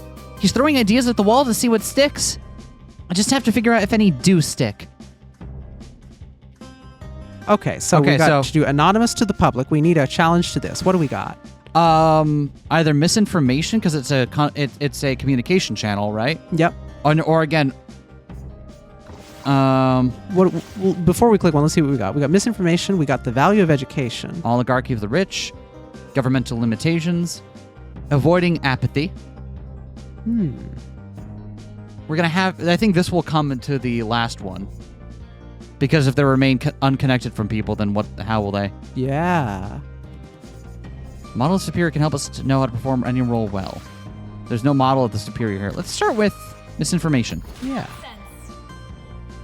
Is embedding the philosophers in the internet actually a good idea? Have you seen the internet? No matter its general usefulness, the internet is home to a lot of really distracting things. Like top 10 ways to combat gray hair. And it's also the source of a lot of the misinformation you were complaining about earlier. Like top 10 ways to combat gray hair. Seriously, none of them worked. In the end, gotta say, it seems like the internet increases the chance of philosophers being led astray. Well, as we've discussed, philosophers are far better equipped to distinguish fact from fiction than the average dad. Okay, but even if we accept that, it's not just philosophers being the target of misinformation you have to worry about. You frame their anonymity as purely a good thing, protection against the ability of others to bribe and subvert them. But if we don't know who they are, we won't be able to hold them accountable either. Machiavelli's much harder to challenge if he hides behind cute cat memes. No matter how highly you think of philosophers, their setup is ripe for abuse. Very well. I accept that this is not the best proposal. Okay. And this one, Is going to be apathy. yeah, Is it apathy or apathy? apathy. Apathy. I'm very certain it's apathy. Marcus, earlier you said yourself that it was essential the philosophers remain connected to the people. But your solution here, placing them in communes, directly contradicts that. Experience forms ideas. A diversity of experience forges stronger ideas. And I mean, just tonight the Arbiter lectured me about the importance of partying. That was not me, that was Jennifer. Wait, what? I never lectured anybody. Ari's introversion is kind of cute. Thanks, babe. Oh, right, the point is, how is the group cut off from the world supposed to understand its many, many facets? We wind up with all the philosophers merging into one big, uninteresting blob. Ugh. Well, would you look at that? You have no plans left. All the things you plan to counter the possibility of philosophers losing sight of justice, none of them held up to scrutiny. There are always more options. I just need to think. The world could be so much better than this. Something has to work. No, please, Marcus, fundamentally, the Republic places too much power in too few hands. There's no way to guarantee your philosopher kings won't become philosopher tyrants.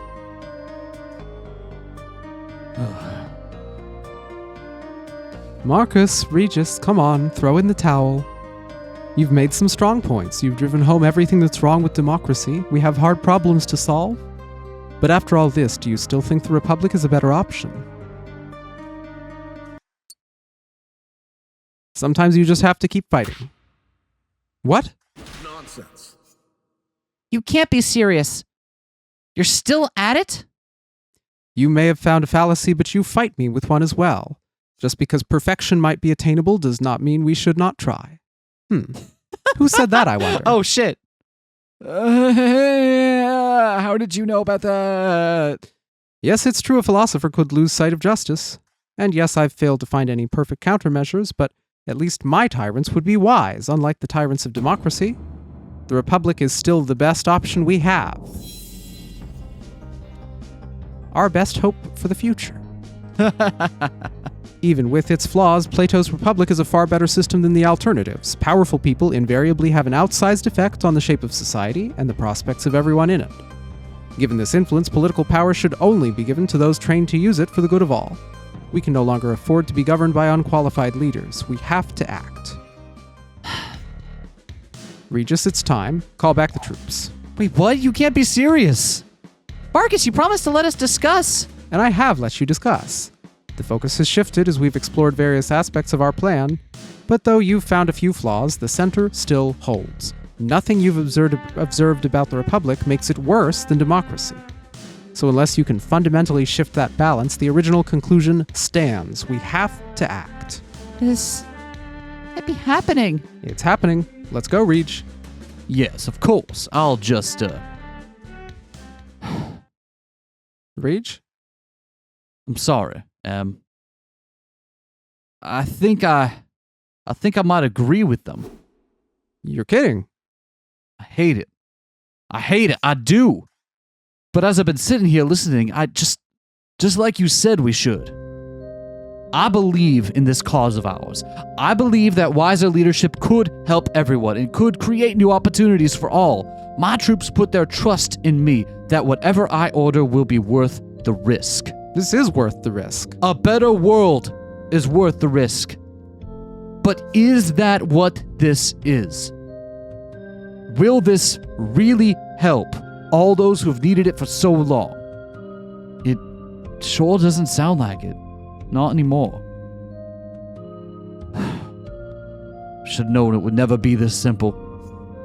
Smart as they are, philosophers won't be our saviors. Just as flawed as anyone else. Regis, the world could be so much better than this. It still can be, Em. But not like this. Wait, is that it then? Is it over? I'm doing this for you, Reg. I'm doing this for all of you. But if you all won't stand by me, I'll find another way. Marcus, without Regis, there is no... I'll convince him then. And if I can't... Marcus, there isn't anything left to do. Something has to be done. We can't just settle for the way things are. I love our people. I love this world. But I've seen so many hurt over and over. How can you all be okay with that? We're not okay with it, Em. You know I'm not. But we can't just decide for everyone either. No one should have that power. Please, just think for a moment. If there really was another way, a better way to solve these problems, I would take it in a heartbeat. So please, prove me wrong. Show me another path. And that's all I needed to hear. Okay, everyone, let's finish this together. Right, we can reach him. We have to. One last debate, it's all on the line. Let's see where we fall. Ooh! New background music. Ah! Like in the last game, they saved the best for last. Even with its flaws, Plato's Republic is the best option. Better than what we've got. What do you mean by that? You've observed some potential problems, but you haven't proven there's a better alternative. I feel like that's shifting the goalposts a bit. The goalposts were always there, you just ignored them. Can you back that up? Without wisdom as an essential value, all other systems fall to fools. The monarchy can be inherited by a spoiled prince. A democracy can be hijacked by a charismatic tyrant. Even Marx's beloved proletarians can be led astray by flights of fancy and undermine their own interests.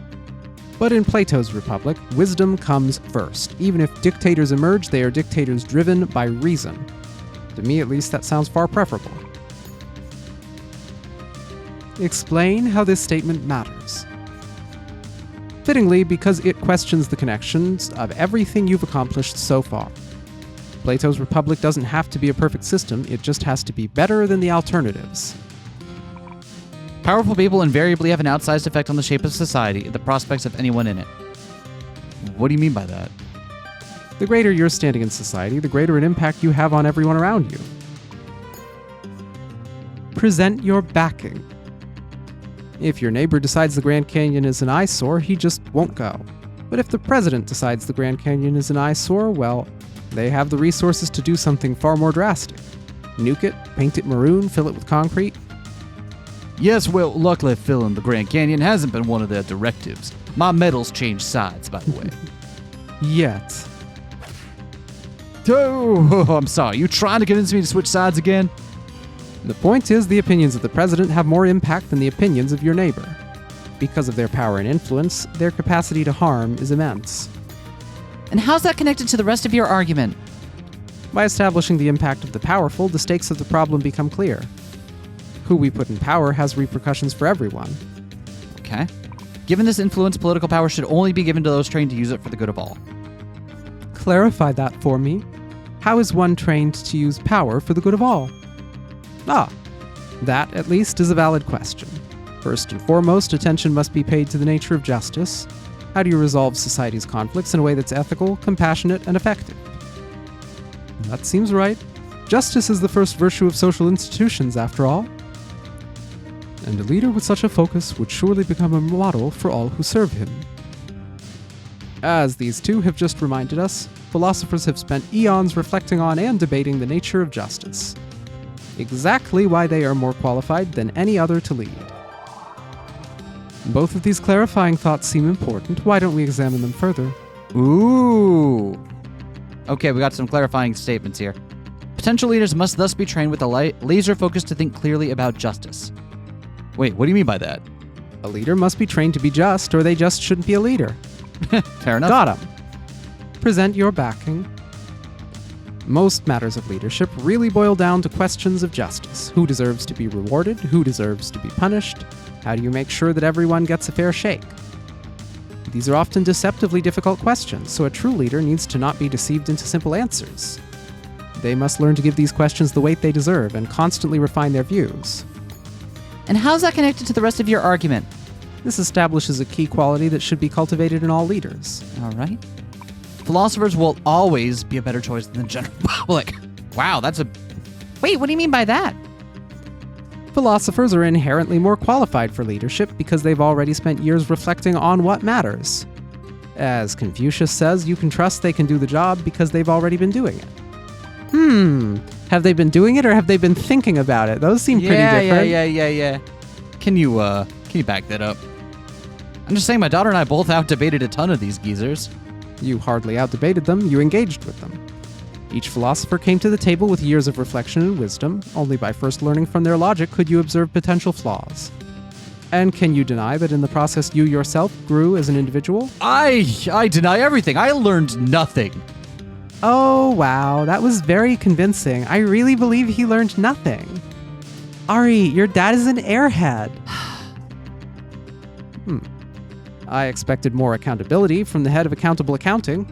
Even with all you've learned, the philosophers still outclass you. They've spent years thinking about these concepts. And if they're not using that wisdom to guide us, then it's going to waste. Is that so? Oh, we got a new backing statement. Philosophers have already dedicated their lives to these concepts. They have wisdom that could change the world for the better. Clarification now. I've stated variants of this so many times, Pythia. Philosophers are intelligent people dedicated to reason. With all they've learned, they could make a real difference in the world. And what reasoning do you have to support that statement? The fact that philosophers dedicated their lives to these concepts is self-evident. As for the idea that wisdom could change the world for the better, well, if we didn't believe we had anything to gain from them, none of us would be here now. Fair point. And how's that related to your conclusion? The enormous head start philosophers have on such matters as justice is the very reason they're qualified to rule. Okay, so we'll come back to this statement right here. There's a little bit to dig into there. And if we're not having the philosophers rule, there's no other way for their wisdom to help us. What do you mean by that? The best place for a philosopher to be is in charge. This is the only way to create a society that shares their sense of justice and reason. The only way, huh? Present your backing. This stands true from everything I've said. The masses flail around, careening from one decision to another. As leaders, philosophers would be best positioned to provide direction. Isn't this the very reason why you wanted to lead, to spread their wisdom? Well, there's no better way to spread their wisdom than putting them in charge. And how's that related to your conclusion? This shows why the only choice is to put philosophers in charge. If there's no better way to use their knowledge than having them lead, then they must lead. Is that? I really think someone else had something to say about that. Can no longer afford to be governed by unqualified leaders. We have to act. What do you mean by that? I mean, how exactly are we going to act? I don't know. We have to do something. I can still win Regis back, I know it. And then we can't afford to wait any longer. Decisive action is needed. Present your backing. Ari spoke to the overwhelming sense of doom quite well earlier. Hate mongers and reactionary thinkers are winning elections worldwide, riding on the coattails of uncertainty and fear, and as they do, the real problems we face only get worse. But why does this have to mean we need a coup, Marcus? Isn't there any other approach? No amount of reason can sway those whose minds are closed. And when reason fails, we have no choice but to use force instead. And how's that connected to the rest of your argument? It can be scary to rock the boat. Many find it more comfortable to just stay the course. But if we don't change something, our unqualified captains will sail us straight into an iceberg. We're already taking on water. Something has to change. There's no avoiding it. Come on, we've got to find something. I'm giving it all I've got, Ari. My brother is not a Saturday morning villain. He is a man who has lost hope. Find a new angle of attack, strike at his core, and we can still reach him. Right, back to the top. There's something I wanted to... There's no other way for their wisdom to help us. The value of education. There's that too, yeah. But I also think Confucius' idea of they model to us, right? Yeah, that's true. I think we can try either of those. I'm down to present either of those to this statement. Because I don't think value of education specifically counters this statement. That just says education is good, but the statement is about there's no other way for the wisdom of philosophers to help us. Fair enough. Let's try it. Nonsense. Ha ha ha! What was that? Some kind of Jones family hive mind? I think we all just thought of the same objection at the same time. Because in the end, the problem with everything you want to do is obvious. I've heard such grandstanding before, Ariadne. It'll take something with more substance to change my mind. Hope you're hungry, because we prepared a 4-course logic buffet. Philosophers must be raised above the people because of their unique capacity for reason. Would you say that's an accurate summary of your argument, Marcus? Yes, I would. And this is ultimately why democracy is doomed. The public's lack of reason leads to short-sighted decisions. I've been incredibly clear about that. Well, there's a third position you're holding. A sinister assumption key to justifying your plan. You're not just saying people are unreasonable, you're assuming they are incapable of reason. What? What? This is how it shakes out, Marcus. Your love of philosophy is valid. Your critique of democracy, even, is valid. But somewhere along the way, you stopped thinking of critical thinking as a skill people learn, and instead of one they just have. You used the loaded language of class and rank, inventing a clean line where there is none. And once we draw out this fact, your whole pitch is revealed for the sham that it is. Look at the choices the public makes. Look at the people they vote for. You can't possibly argue that they... Nonsense, buddy! Never having learned is not the same as being incapable of learning. 3 years ago, I was a bumbling idiot. I didn't see the point in politics or philosophy. And now I'm much wiser. Still bumbling, but wiser. And if even Socrates is capable of growth, then who else might be? How many others would become better if we just gave them the right tools? Socrates had no choice. He was dead. He had nothing to do but learn. People aren't interested in learning to be better, they just want to feel better. Okay, yeah, that situation was perfectly designed to create pressure for Dad to grow. In reality, there are countless reasons someone might not want to learn. Some are rewarded for holding the line. Others just find life easier to manage with their heads in the sand. But this feels like a situation that is as much created by the problem as it is the cause of it. If those around you don't want to learn and grow, you're more likely to be baited and manipulated than come to an accord. But if you could teach more and more people to think critically, the cycle would break down. Being reasonable becomes a more reasonable option. So what? You'd try to teach everyone? Yes! Yes, I would, Marcus! And yes, it's incredibly difficult. Every person is different. Every person requires a different approach, but do you know who would be well equipped to handle it? Those already skilled in that reasoning. As Fanon said, everything can be explained to the people on the single condition that you really want them to understand. Impossible. Imagine, Marcus. Imagine a world in which critical thinking is both valued and widely taught. A world in which people know not only how to dissect the thoughts of others, but also their own. Attempts to manipulate or subjugate would be overwhelmingly recognized. Politicians who traded in bluster and bigotry would find themselves no longer welcome. Reasonability would flow up from the people, no longer easily swayed into all the leaders of democracy. In that world, we'd all be philosopher queens. Someone needs to high-five me right now. Jen? Thank you. Very well. Very well. What else can I say? You're right. The first priority of the wisest should not be to rule. It should be to teach, so we all can become wise. And know what we don't know? Indeed. I was too hasty, it seems. Too certain in my course. Brother, I'm sorry, Regis. I'm sorry for everything. We did just kind of attempt a coup, though. It isn't a secret lab, though, and you know what they say, what happens in the secret lab underneath the college campus stays in the secret lab underneath the college campus. Fuck yeah! Ariadne!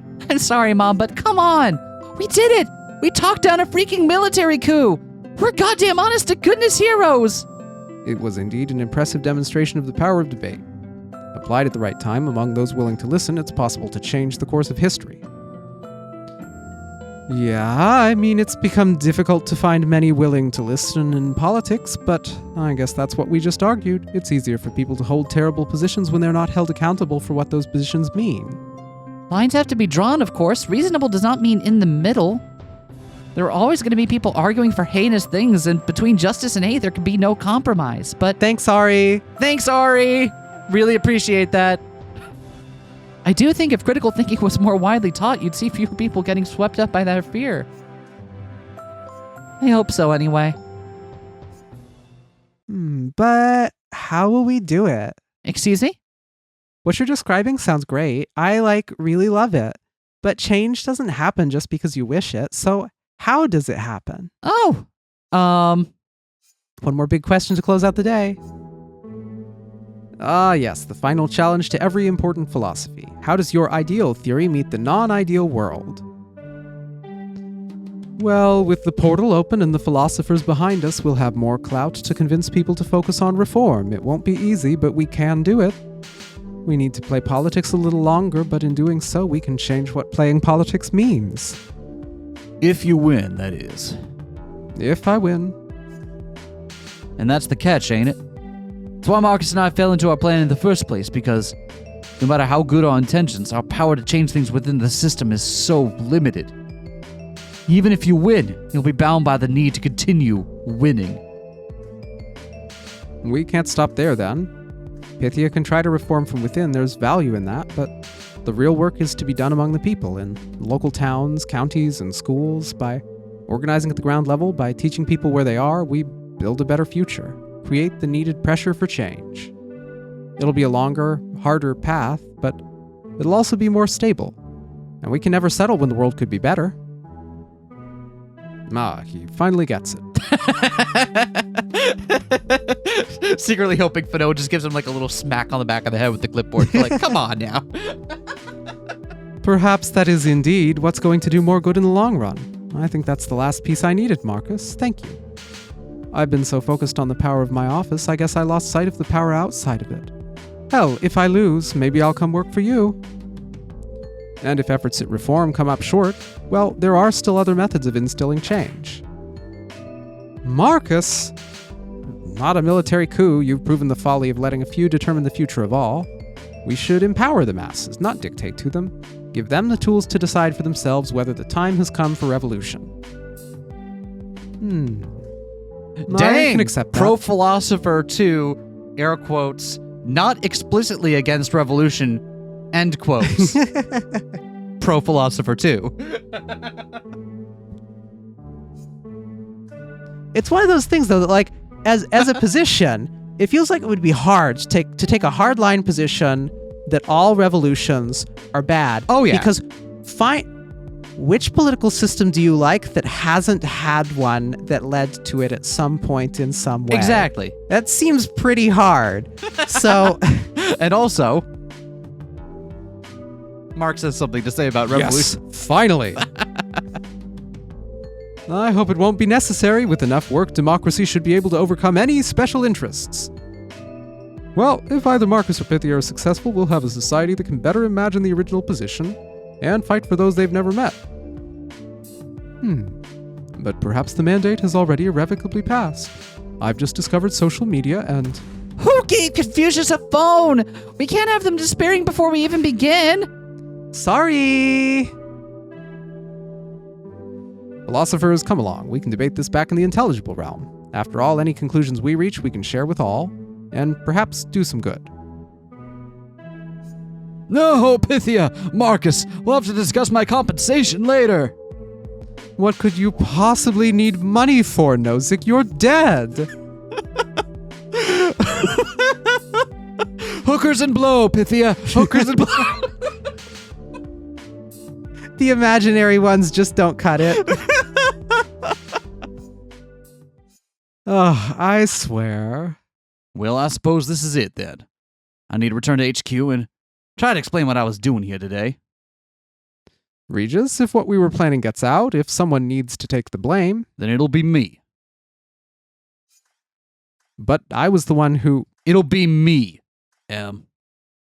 Oh, don't look so down, brother. In the end, we stopped before the point of no return. Maybe that'll count for something. That seems unlikely. Wouldn't be the strangest thing to happen today. Men! It's time to move out. Marcus. If my stubborn brother is determined to sacrifice it all again, I need to make the most of it. That national education initiative isn't going to build itself. You'll have my help. Capra 2.0, let's go! With Jen at your side coming up with catchy cheers, you can't fail. The benefits of a good cheer should never be underestimated.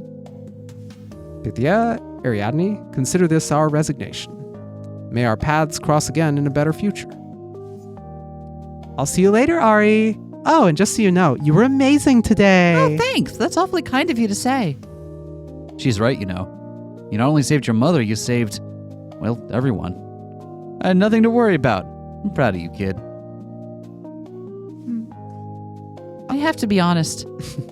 I don't know if any of this will actually help. The world is so complicated. We've learned and discussed a lot, but we're missing so much more. You're probably right, Pumpkin. Political philosophy is inherently more complex than moral philosophy. Determining what's best for yourself is already hard. Determining for a group, overwhelmingly so. Every choice is a trade-off, and those trade-offs affect millions of lives. In the end, we can only try to choose as wisely and kindly as possible, and hold each other accountable when we fall short. Yeah, I guess that's true. Oh, hey Mom, Dad, can we get something to eat? Just realized I'm kind of starving. Me too. Turns out imaginary food wears off quickly. Yeah, I'll do that. I know. Let's get bagels. Bagels sound great, Absolutely not. Empty carb. but you love it when we go to the large Bagelanic cloud. What about mini bagels? The size of the bagel does not change the carb ratio, They're Socrates. mini carbs You've got now. to think about my macros. See, Pythia, this is how Pie-Geddon happened. Larry Pingus was right. You're a food tyrant. Such a funny name. Hold on, your school board opponent was named Pingus? I guess so. I'd honestly forgotten. Pingus? Your opponent was named Pingus, and you still lost? You lost to Pingus. I hate politics.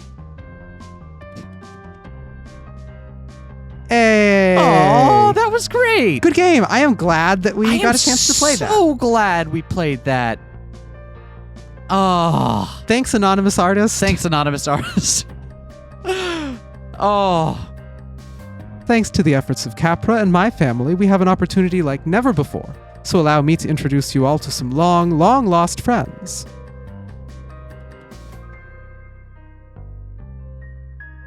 She's doing well up there. Almost relaxed. That makes one of us. Is my skull mask too scary? It's very emotive, which is strange for, like, dead bone. You understand that, right? Ultimately, in both action and inaction, I bear responsibility for that day. I do not expect your judgment to be merciful. You must do what seems just to you. This is all playing out by itself, though, so we have to... I can't pause Keep up it. the pace. As the world reels for the discovery of the intelligible realm, one question lingers. Will these long-dead philosophers help sharpen our brains, or eat them? Nom nom nom! Zombies!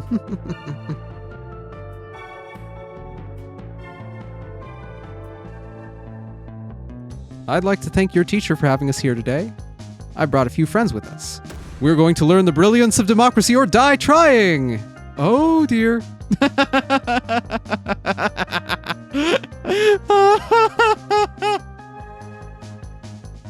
Oh my gosh, it's finally happening. I'm so excited. I can't believe I agreed to do this. No more hesitation, Ariadne Jones. We must dance. Dancing. Yeah. Dance party. Dance party.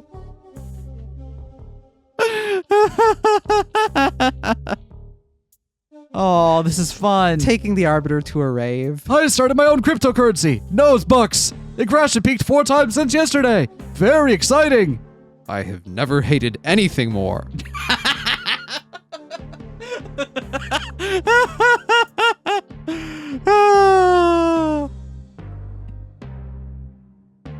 Oh, hey, it's everyone who did all the voices. Great job, everyone. The time has come to reclaim my legacy. I will seize Fortuna once more. All will revel in the release of my new masterpiece, The Prince 2. Prince Demption, working title. Name subject to change. great time this was. Thanks everyone who worked on this game. You made something great, and we're happy that you took the time to do this. Come on, Mom. Everyone's raiding. I know. I just need a moment to. And that's another 1,000 for Smith and 900 for Tucker. It's so close. I know. Whatever comes next, we're in it together, right? Right. Whatever comes next. Still no Nietzsche. Complete pro flaw. I can't imagine the havoc that would throw into this game, bringing Nietzsche in. Oh my gosh. Now, there's a couple of things we want to do before we end here. Yeah? One thing I want to do real quick, though. Who do we want to call smelly? Machiavelli? Sure, let's do it. Let's see what happens. Let's go ahead and just quickly get up to... All right. What Okay, you got which point do we want to challenge with it? Okay, How this? counterpoint. The monarch Counterpoint. shouldn't maintain the state because the only thing... The only thing you fear is your awful stench. Yes, very good. Lowering the self-esteem of your opponents to establish dominance. Perhaps there is hope for you yet. Ah, creepy. I guess he's okay with it, but I feel like I just lost credibility with myself. That's so funny. That's so funny. Machiavelli is down with it. We picked the right one. You lose tons of credibility for doing that. And the achievement says be incredibly rude or just be curious about why we gave you the option. And they're right. We were curious. We're right to do so. Oh, good Man, times. okay. That was important. Thank you. That was important. This game is available on Steam right now. Again, we're not being paid or anything. Just go get it and have a fun time with this. Yeah. Share it with some folks. And go support the devs of this game as well if you can. I know the people who worked on this have also worked on some other projects that are going to be worth your time to look at. This was I remember we found out about this only a little while ago. Like, how many years? Was it like 4 or 5 years ago? Yeah, I think so. Which was a couple years after it initially released. And I remember, like, it being the most long shot thing ever, like, that this would ever come back and get a sequel. And yeah, that fun Flash game that was on Congregate that one time got a proper fucking Renpai sequel. And that's kind of great. We'll see you all next time we decide to play something fun like this. And if you enjoyed this, we do have a playthrough of the original game on the channel as well. The original, like The the original Flash original, the version. Flash game. There is a Renpai remake of the original game And we that is haven't available on played Steam that. as well. We haven't played that. I know there's a couple of new things added to it, but we're not going to replay the whole thing. But you should. You should. Trying to think of other games you might like on this channel. Yeah, dang. I wish I had better recommendations because I want more games where I can just talk nonsense about philosophy for about 10 hours straight. Yeah, right? It's an I would underappreciated highly- style of gameplay. I would highly encourage you to check out some of our mystery Let's Plays then. Bold. I like Yeah, that. because I think, like, if you enjoy this kind of style of discussion and argument and picking apart stuff, I think you'll enjoy that energy. Even though it's not philosophically based, I think you'll enjoy the energy we bring to games like Umineko When They Cry, or 9 Hours, 9 Persons, 9 Doors, Misericord, yeah. that kind of stuff. I think you'll enjoy that energy. And Misericord has some theology in there, and that's not too far off from philosophy, right? Misericord has some wild stuff in it, but if you don't know anything about medieval philosophy, you'll be in for a good time. Yeah. Oh, man. We never did figure out what part of the intelligible realm Hildegard von Bingen's in. It'll be a great time. Anyway. That'll be resolved for Pro Philosopher 15, Philosophy of Religion. For some reason, I think that's the one they'll never touch. I feel like you could do it so good. I also feel like no one ever would. I do want to take if for all of you that are still here listening to us banter, I do want to appreciate how much the game makes sure to reaffirm that the takeaway from all of this debate is not cynicism, right? Remember, as the game has reiterated over and over again, perfection is not the only acceptable result. just taking the time to look at your assumptions and understand the world around you better and come out a little wiser and more well thought than you were before, that is worth it. Anything else you want to add? No. Well, that was anticlimactic. Bye.